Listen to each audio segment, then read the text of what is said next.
परिचय के नाते आप सब मेरे बाएं ओर भारत सरकार के कृषि मंत्री और मध्य प्रदेश के रहे मुख्यमंत्री श्री शिवराज सिंह चौहान जी और झारखंड विधानसभा चुनाव के आप प्रभारी भी हैं, और ठीक उसके बगल में असम के मुख्यमंत्री आदरणीय हेमंत जी और झारखंड विधानसभा इस चुनाव के सब प्रभारी हैं। बाकी अब मेरे से ठीक दाहिनी और आप देख रहे होंगे श्री सुदेश महतो जी आजसू पार्टी के अध्यक्ष हैं, और फिर उसके ठीक और दाहिने और श्री चंद्र प्रकाश चौधरी जी गिरिडीह से सांसद हैं, और ठीक उसके दाहिने और रामचंद्र साहिब जी आजसू पार्टी के हैं, और आप सब लोग उनसे भी परिचित हैं। और आज आप देख रहे होंगे कि हम सब लोग संयुक्त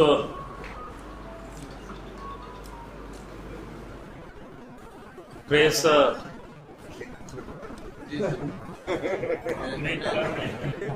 हम सब लोग आप सबसे, तो मैं सबसे पहले मैं आग्रह करता हूं भारत सरकार के कृषि मंत्री और झारखंड इस चुनाव के प्रभारी श्री शिवराज सिंह जी से कि आप प्रेस को संबोधित करें। श्री शिवराज सिंह चौहान जी। मित्रों, भारत के यशस्वी प्रधानमंत्री श्रीमान नरेंद्र मोदी जी के नेतृत्व में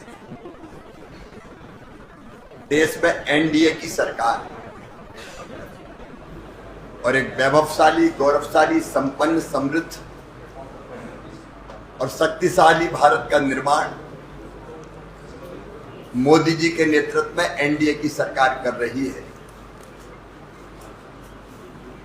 मोदी जी के नेतृत्व में देश तेजी से आगे बढ़ रहा है। आज एनडीए देश में विकास और सुशासन का प्रतीक है। झारखंड में भी चुनाव का बिगुल बज चुका है। इंडी गठबंधन की सरकार ने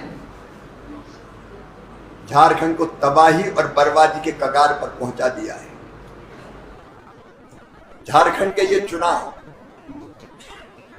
सत्ता पर कौन काबिज होगा केवल इसका चुनाव नहीं है, ये झारखंड की अस्मिता बचाने का चुनाव है। झारखंड में माटी, बेटी, रोटी, बच्चे, नौजवानों के रोजगार सुरक्षित हो,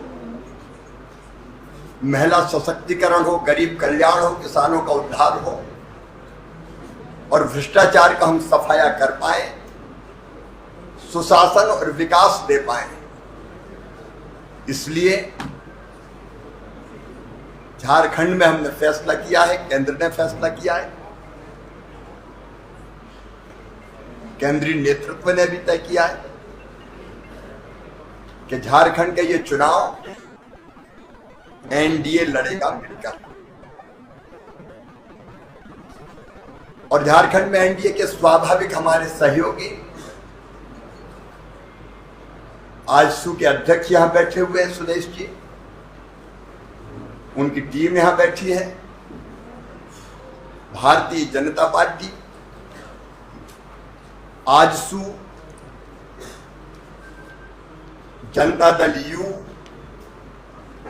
और एलजेपी झारखंड में मिलकर चुनाव लड़ेंगे। मिलकर हमारा अभियान भी चलेगा। आपस में चर्चा हमारी पूरी हो चुकी है। सीट शेयरिंग पर भी सहमति है और जल्दी हमारे उम्मीदवार घोषित होंगे। चुनाव के अभियान में हम कूदेंगे और इंडी गठबंधन के जेएमएम कांग्रेस की सरकार के कुशासन का अंत कर ही हम चैन की सांस लेंगे। गठबंधन के बारे में बाकी डिटेल के लिए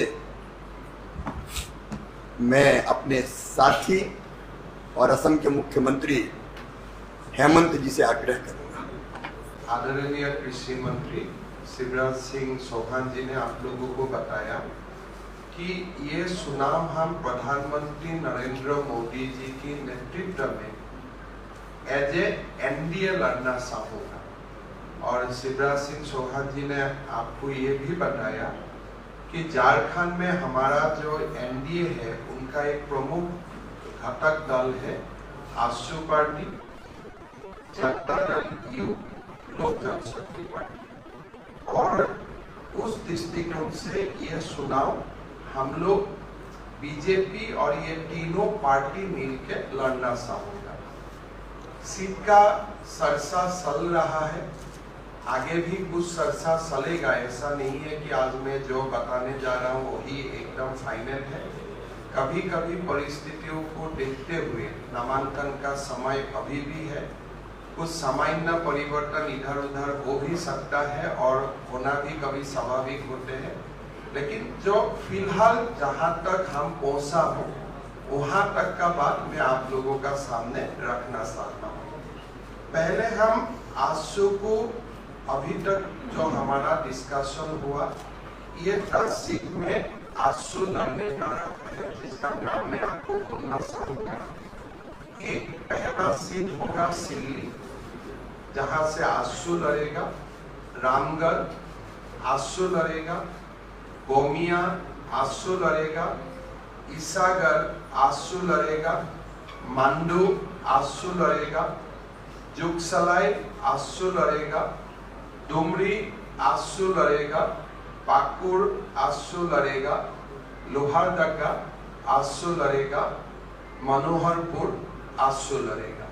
सो अभी तक जो हमारा सरसा हुए इस हिसाब से ये 10 सीट आजसू लड़ेगा और हम लोगों को अपेक्षा भी होगा कि आजसू अपना उम्मीदवार ये 10 सीट में घोषित करे। जनता दल यू का साथ अभी तक का जो हमारा सरसा हुआ है वो सरसा का अनुसार जमशेदपुर वेस्ट और तमार जनता दल यू लड़ेगा। ये 2 सीट जनता दल यू लड़ेगा और हम निश्चित है कि जनता दल यू ही अपना पार्टी का नाम घोषित करेगा। लोक जनशक्ति पार्टी एक सीट में चुनाव लड़ेगा, वो होगा 17 से लोक जनशक्ति पार्टी चुनाव लड़ेगा। 17 थोड़ा मेरा हिंदी कच्चा है और तो मैं आप लोगों को पहले बताया। आसाम की कौन भी है? हाँ, तो वो सीट से लोक जनशक्ति पार्टी लड़ेगा और बाकी सीट में 1-2 सीट का एक सीट छोड़ के बाकी सीट में भारतीय जनता पार्टी लड़ेगा। यही सीट का एक मोटा मोटी जो डिस्ट्रीब्यूशन है, जनता दल यू 2, लोक जनशक्ति पार्टी 1, आजसू 10 और बाकी सीट ऐसा नहीं है कि बीजेपी ही लड़ेगा, कहीं कुछ सरसा में 1-2 इधर उधर हो सकता है, पर मूलतः यही पिक्चर है जो मैं आपको बताने के लिए हमने आप लोगों को निमंत्रण किया था। और मेरा लगता है कि अभी बाबूलाल जी और सुदेश जी दोनों को ये चुनाव का नेतृत्व लेना है और दोनों कैसे चुनाव को आगे बढ़ाएगा दोनों आप लोगों का सामने पेश करेगा। मैं बाबूलाल जी को निमंत्रण करता हूं कि चुनाव का बारे में सुदेश जी और बाबूलाल जी आप लोग का सामने बोल। आज हम सभी संयुक्त रूप से इस प्रदेश के अंदर चुनाव लड़ने की घोषणा संयुक्त रूप से करने के लिए सभी लोग आए। वर्तमान राज्य की परिस्थिति और हमारा लंबा संबंध ये अलग से विषय नहीं है जिसके बारे में हम चर्चा करें, लेकिन पूरे राज्य की कमोवेश भावना यही है कि दोनों दलों को साथ में देखना चाहती है और जब दोनों दल साथ में होते हैं तो राज्य और राज्य की जनता के अनुकूल भावना के अनुकूल परिणाम भी आते हैं। वर्तमान परिस्थिति राज्य की जो बनी हुई है, वर्तमान नेतृत्व जिन्होंने 2019 में इस राज्य का कमान संभाला, मुझे लगता है कि कोई भी वर्ग इस कुशासन से अछूता ना होगा। हर कोई तकलीफ में है और हर कोई इस तकलीफ से निजात चाहता है। वो कोई भी वर्ग आज उसी को लेकर एक दलीय समीकरण के रूप में हम जरूर यहाँ पर खड़े हैं, लेकिन इससे तैयार हो रहा है। लोग चाहते हैं कि एक कल्याण कल्याणकारी सरकार का गठन हो। क्योंकि सरकार गठन होना और कल्याणकारी सरकारें चलेंगी, इस कंसेप्ट को ही इन्होंने बदल कर रख दिया है। निजी हित, निजी स्वार्थ में लोग कितना दूर जा सकते हैं, मुझे लगता है भारत देश के अंदर में एक ऐसा उदाहरण दलीय रूप से नेतृत्व करता ऐसा बने हैं जिसमें ना शासन ना डेवलपमेंट, ये दोनों ही चीजें विलोपित है। अब उससे आगे इस राज्य की संभावनाओं पर विश्व देश पूरा चर्चा करता है। अब उसी को फिर से एक जवाबदेही के रूप में, एक पॉलिटिकल जवाबदेही के रूप में हम सब मिलके लोगों के बीच एक नया जनादेश के साथ आने की तैयारी हमारी है। जन आशीर्वाद हम सबको लेना है। हम संयुक्त रूप से चुनाव में जाएंगे, एक दूसरे का सम्मान करते हुए हम जाएंगे और सबसे बड़ा सम्मान है जनता का हमारा रहेगा। चाहे कोई भी विषय, रीजनल सब्जेक्ट हो, नेशनल सब्जेक्ट हो, दोनों हम साथ में लेके चलेंगे। मैं रीजनल दल के नाते कई रीजनल सब्जेक्ट हमारे साथ है। मैं झारखंड आंदोलन से लेकर यहाँ तक राज्य के गठन होने और उसके मूल्यों का सुरक्षा, ये हमारी प्राथमिकता है। राज्य की तरक्की के पैमाने पर राज्य को खड़ा करना, ये हमारी प्राथमिकता है और हम लोग मिलकर ही इसको करेंगे। आदरणीय प्रधानमंत्री जी के आशीर्वाद और उनके नेतृत्व पर हम आगे बढ़ेंगे, यही हमारा संकल्प है। मैं जो चीजें अभी सामने आदरणीय मुख्यमंत्री जी ने बताया सीट शेयरिंग को लेकर, जो सीट शेयरिंग का श्रृंखला उन्होंने बताया और कुछ सीट शेयरिंग के लेकर कुछ सीटों पर चर्चा चल रही है, ये भी उन्होंने बताया है। हम लोग जो भी करेंगे आपके सामने रहेगा और हम लोग मिलकर करेंगे। बेसिकली है कि राज्य की भावनाओं के साथ इस राज्य में एक बड़ी जीत एनडीए का हो, यही तैयारी हमारी।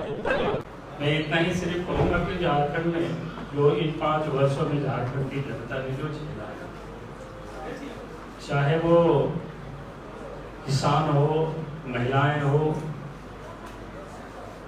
नौजवान हो, यानी सभी को पूरे 5 वर्षों तक अपने आप को ठगा सा महसूस किया। अब एनडीए गठबंधन ये चाहेगी कि हम सब इस प्रदेश में इस तकलीफ से जनता को हमें निकालना, क्योंकि एक तो माँ बहनों को सुरक्षा की हमें गारंटी देना, माँ बहनों को सशक्तिकरण करना, ये बेहद जरूरी है। उसके बिना हम विकास की कोई कल्पना ही नहीं कर सकते। दूसरा, जो नौजवान यहाँ बिल्कुल इन 5 वर्षों में जैसे ठगे गए, उनके सामने लंबी चौड़ी घोषणाएं की गई थी, लेकिन एक भी कोई घोषणाओं की उन्होंने पूरी नहीं की सरकार। आप सबको याद होगा उन्होंने 5 लाख नौकरी देने की भी बात की थी और इतना तक कि जो व्यक्ति अपने पिताजी का जो कसम खाए थे कि हम शिबू सोरेन के बेटा है, अगर काम नहीं करेंगे, नौकरी नहीं मिलेगी, 5 लाख तो हम संन्यास देंगे। और पिताजी का कसम खाने के बाद अगर व्यक्ति पूरा नहीं करता है तो उसके ऊपर अब जनता कितना भरोसा करेगी, नौजवान कितना भरोसा करेगी। जिन्होंने विधानसभा में नौजवानों के लिए कहा था कि अगर रोजगार नहीं देंगे तो बेरोजगारी भत्ता देंगे, हम सब लोगों ने सर्वसम्मति से उस प्रस्ताव को पास किया था। 7,000 रुपया भत्ता देंगे, एक भी लोगों को नहीं। माँ बहनों के लिए भी देखे, चूल्हा खर्च उन्होंने कहा था कि 2,000 रुपया महीना देंगे। पूरे 5 साल गुजर गया, एक भी महीना नहीं दिया। उन्होंने लड़कियों को कहा था कि शादी होगी सोने की सिक्का देंगे, एक भी नहीं दिया। गरीबों को बताया था 72,000 रुपया देंगे, वो भी नहीं दिया। एक तरफ उन्होंने ठगा है, लूटा है और दूसरी तरफ सुरक्षा भी नहीं दे पाई। इन 5 वर्षों में मां बहनों के साथ जितनी जो जुर्म हुई है, दुष्कर्म हुआ है,